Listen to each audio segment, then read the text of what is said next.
Good evening. For a minute I was wondering, why don't we just lay out the red carpet to Pakistan and China and say welcome, take over us, don't send Kassabs. I'd like to remind all of us about the key points of today's topic, and that is civilized society, capital punishment. Civilized.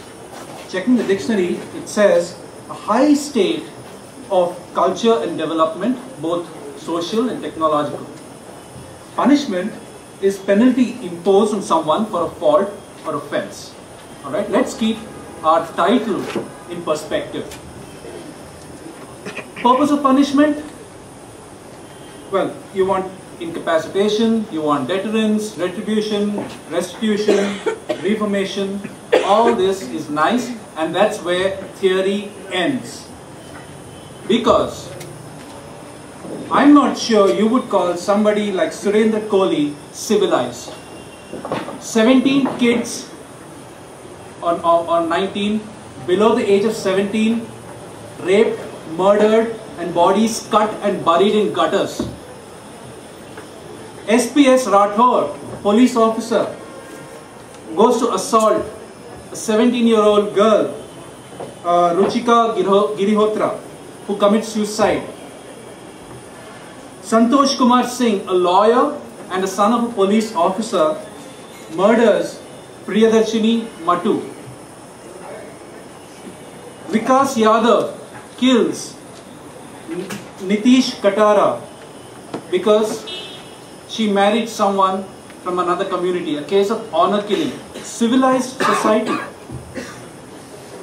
And most recent case, J.H. Gujral, husband and father of 3 kids, because he fought with his bitter or better half, in a rage of anger, goes and pours gallons of gasoline on them and burns them. Very civilized society. Oh, let us give them all a chance to reform. But tell me, can they bring back those whom they sent up? God has that power.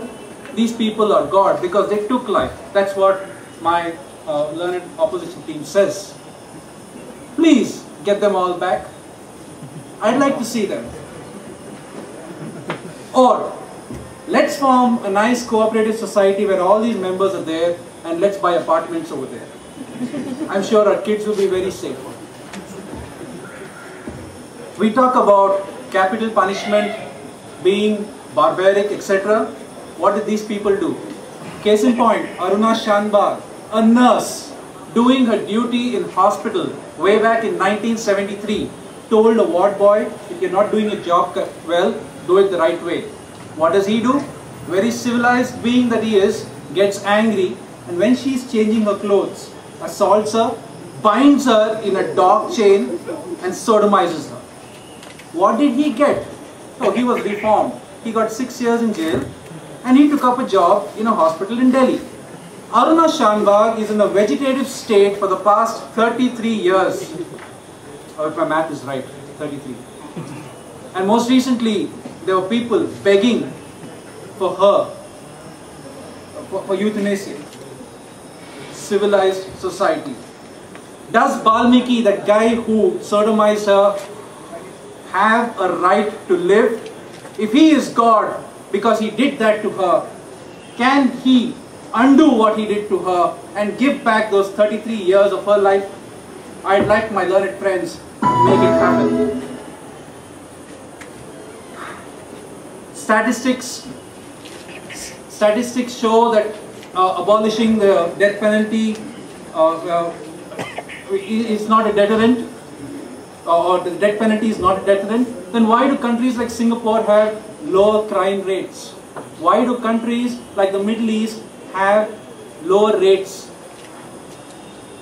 There are so many instances on YouTube, etc., where people are photographed. Well, that is barbaric.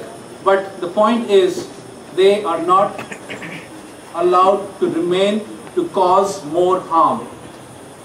If my mother, or your sister, or your daughter, or your children was in the midst of a Surendra Kohli, would you be safe? Would you be willing to let your kids out of the house? Why, even our Supreme Court in the case of Priyadarshini Matu,